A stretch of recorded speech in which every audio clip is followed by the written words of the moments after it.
un día que parecía que no nos iba a ver juntos, pero acá estamos, acompañando a un amigo, un artista, a un poeta. Estamos muy contentos en la facultad porque estamos cumpliendo con la presentación del tercer libro este año que presentamos aquí, y eso nos pone muy contentos. Este es un espacio que la facultad lo abre a la comunidad para distintas disciplinas, y cumplir con ese objetivo para nosotros es muy importante. Así que, y que nos acompañen también. Así que muchas gracias por estar acompañando hoy, en este momento, a Juan.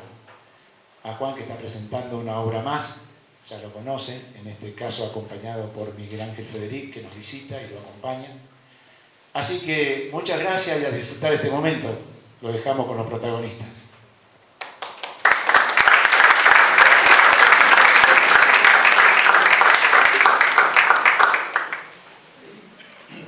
Acá, ¿no?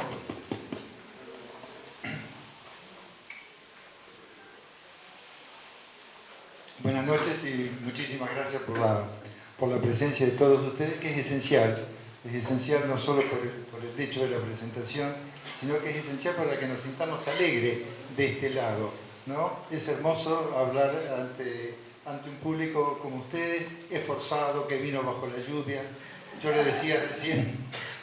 recién, Dios buscó 10 justos en Sodoma y ni Dios los encontró. Bueno, hoy podemos alegrarnos de eso. Muchísimas gracias. La voz nictálope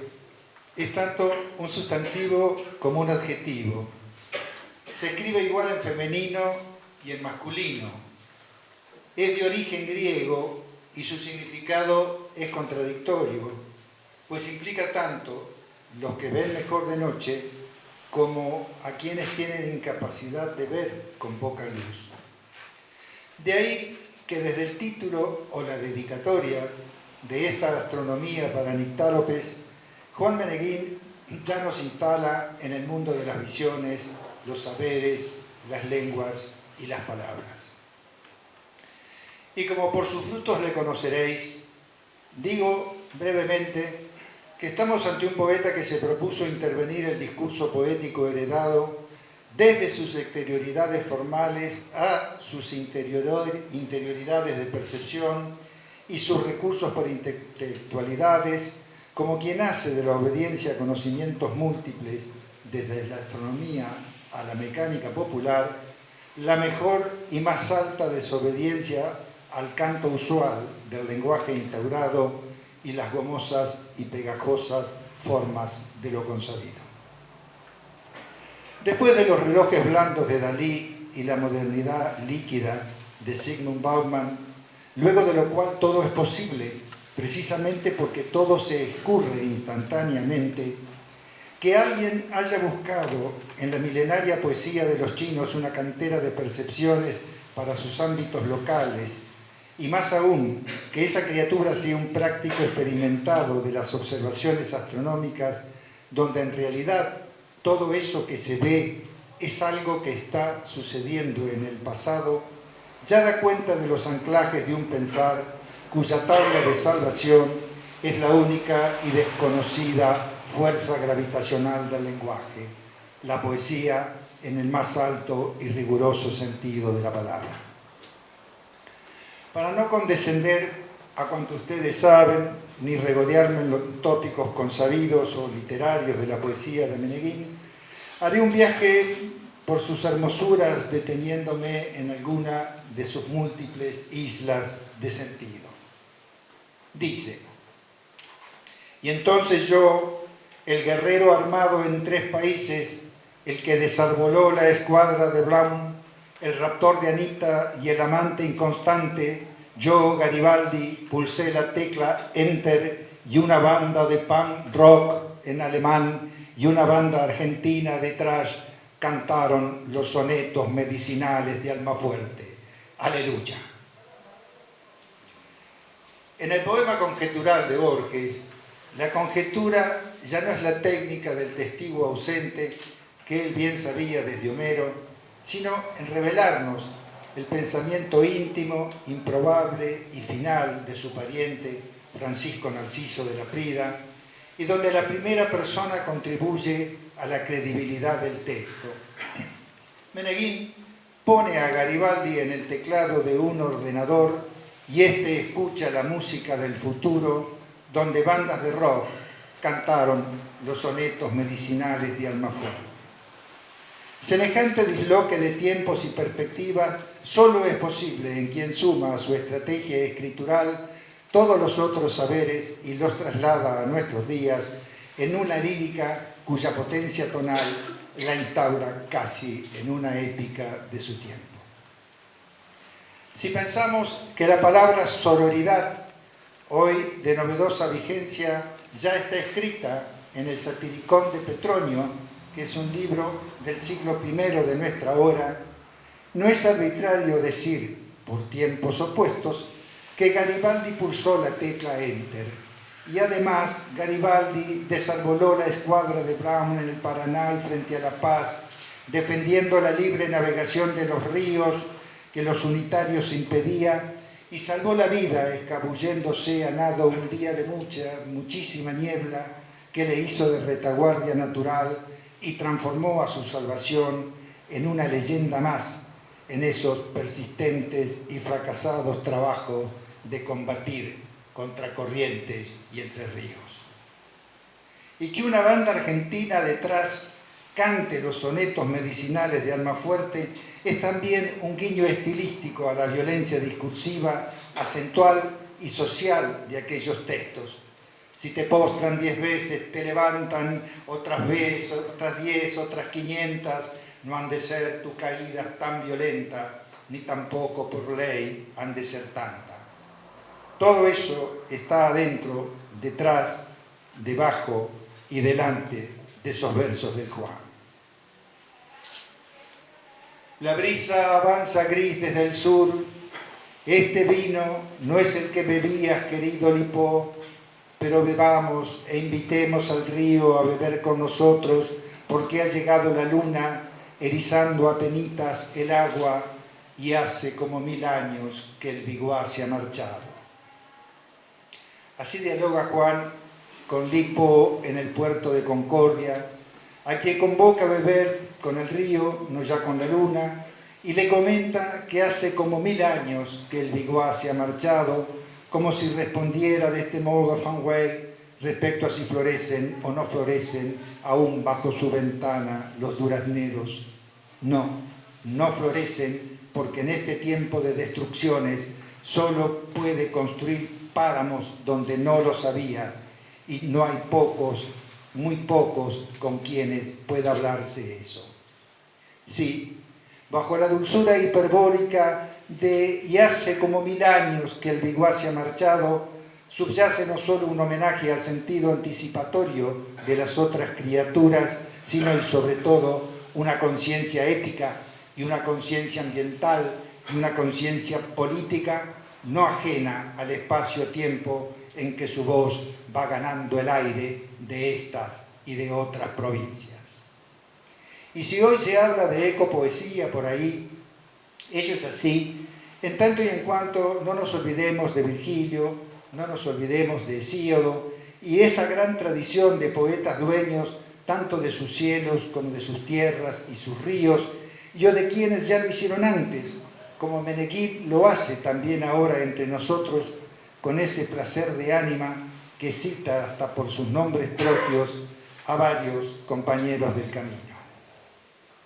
Adjetivar la poesía es un riesgo innecesario, y ni hablemos de las estivas conceptuales de provinciales y o regionales y o nacionales, puesto que toda literatura nacional, por ser un abstracto doblemente genérico, solo adquiere sentido por sus exclusiones.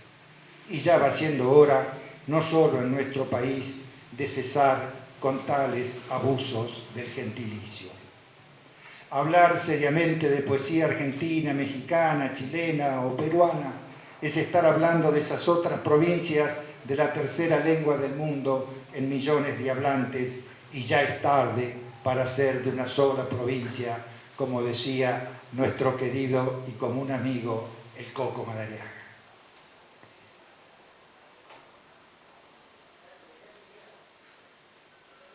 Y como después habría de recordar,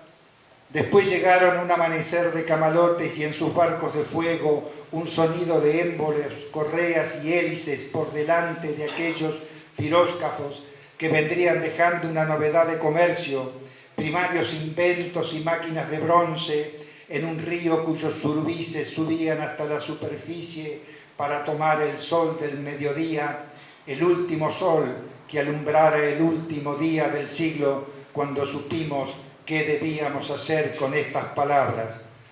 heterodino, psicodelia, nautilos, rióstata, arrobas, neutrinos. Consciente de que la belleza no es un valor, sino un poder, y más consciente aún que ese poder radica en la fuerza gravitacional de la poesía en el universo de las palabras, Juan nos remite a un tiempo presente de ayer no más, cuando supimos qué debíamos hacer con estas palabras: heterodino, psicodelia, etc. Como quien sabe que la renovación de la materia verbal proviene más de la propia vida sustantiva que de la ciencia literaria, que tampoco puede ignorarse, como nadie ignora las reglas del ajedrez o del fútbol cuando juega al ajedrez o juega al fútbol, pero cuando se escribe un poema, su hacedor es menos su hacedor que la materia en juego. Ezra Pound indicaba que el poeta debía dedicarle a su arte de escribir no menos tiempo que el que dedica a sus clases de teoría y solfeo una modesta maestra de piano de provincia. O al revés, creer que detrás de un buen poeta no hay una mejor teoría es de una ingenuidad casi patética o propia de una literatura decadente y al garete. La libertad ganada fue, antes que nada, una vara más alta para todos y no un desierto blanco donde fueran posibles y válidos todos los versitos. Aquella libertad de hace siglos es hoy una exigencia hacia las nuevas y abiertas eficacias del lenguaje en lenguas, de diálogos de lenguas y de ciencias, puesto que eso de escribir cortito y para abajo queda lejísimo de la poesía real, que es capaz de tragarse criaturas enteras hasta transformarlas en su propio instrumento. Pero tu casa orbital cae atómica, cae alienígena, y es voluble como esta atmósfera el sueño espacial de los hombres. Yacine Gagarin y aquella trabajadora textil llamada Valentina Tereshkova, yacen aquellos héroes hermosos, todos cosmonautas, una esquiva referencia en las efemérides, un breve, tímido documental en la trasnoche. Andá y decile a Lilita en tu blanca noche soviética que el poeta se ha quedado ya sin alabanzas al futuro. Y otra vez el poema se regodea en cuestiones espaciales y poetas foráneos, y en este caso, propio del primer tercio del siglo XX, está la mención a Lilita, es decir, Lili Brick, la esposa amante del Volodia, y estos versos del Meneguín son una respuesta negra a aquellos futuros rojos que la fe socialista del Mayakovsky celebrara y que le permitiera ver cohetes y naves espaciales más allá de las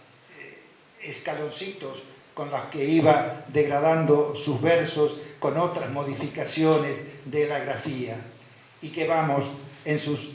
innovaciones formales, inclusive pentagramas y notas musicales, entre una de las cuales está unos compases del choclo, aquel tango de Visualdo y Discépolo, aún legible en la página 76 de la edición rosada de 1970, y que justifica esto de ecos que digo. Sí, Mayakovsky también transcribe una partecita del choclo. En la prosodia del Meneguín hallaremos un eje de rotación local en sentido amplio y ese punto de circunvalación axial de todas esas extrapolaciones y referencias, porque la fuerza axial es una fuerza y un empuje que resiste en la misma dirección que el eje clásico y moderno. Un anclaje acá,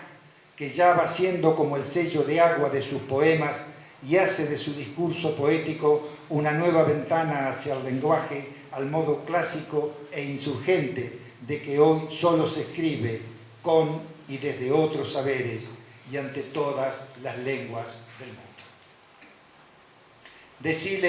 Decile que sin embargo un viejo huinco suena en Entre Ríos y hay canciones rusas en el huincofón, que en la madrugada primera de tu primavera boreal, cuando acá es marzo y equinoccio en otoño, cantamos esas canciones de la Mir y las cantamos Kalinka, Malinka, Narodia.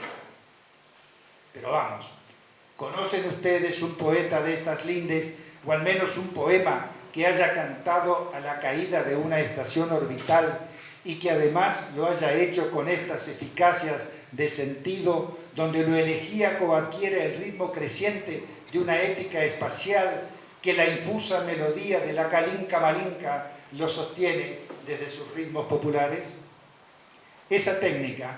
o esa estética de generar imágenes y campos semánticos nuevos, como quien fuera superponiendo negativos de tiempos y lugares diferentes, es propia del Meneguín y debemos alegrarnos de ese suceso. Eso es palabra en su tiempo y percepción y cultura. Respecto a la variada extensión de sus versos, que llegan inclusive hasta unos haikus experimentales, podemos decir y recordar que ya los poetas occitanos escribían en versos de arte mayor, de 10 a 16 sílabas, porque todo eso le daba mayor libertad a su canto y mayor sonoridad a su palabra. Y es necesario recordar todo esto para comprender y distinguir las insurrecciones de las vanguardias de estas otras mutaciones sobre las cuales el Meneguín edifica sólidamente sus diferencias. El relato de la creación, la historia del tiempo, el primer día de Brahma, Señor de los días, Krishna, Om Mani Padme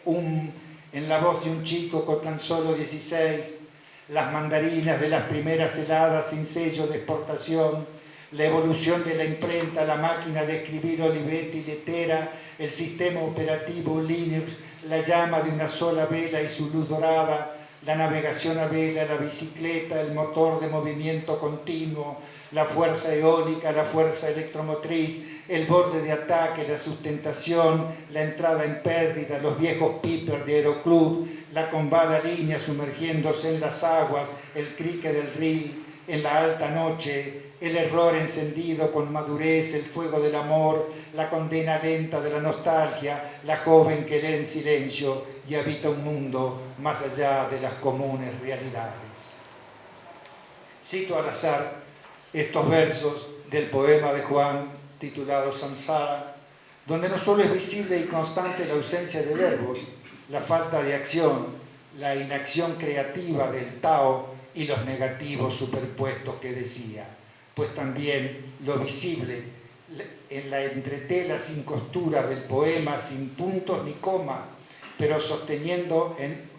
yendo por un sostenido andante que ruego visitar a quienes creen todavía que la supresión de los signos mudos del lenguaje habilitan por sí solos las novedades de la escritura poética.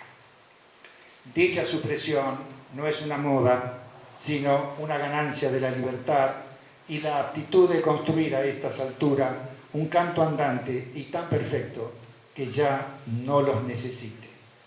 Ninguna libertad es un retroceso a tartamudeos sintácticos, como tampoco son buenas esas versiones orales de autores que nos ofrecen su versión leída de algo que al fin y al cabo no está escrito. El poema está hecho de palabras y nace y persiste en su escritura. Ayer nomás, Roger Bloch Duplessis, comentando la primera aparición, traducción al francés del Gualeguay, el célebre poema de Juan L. Ortiz, refiere a que solo una extendida convención nos permite distinguir en ciertos libros de poesía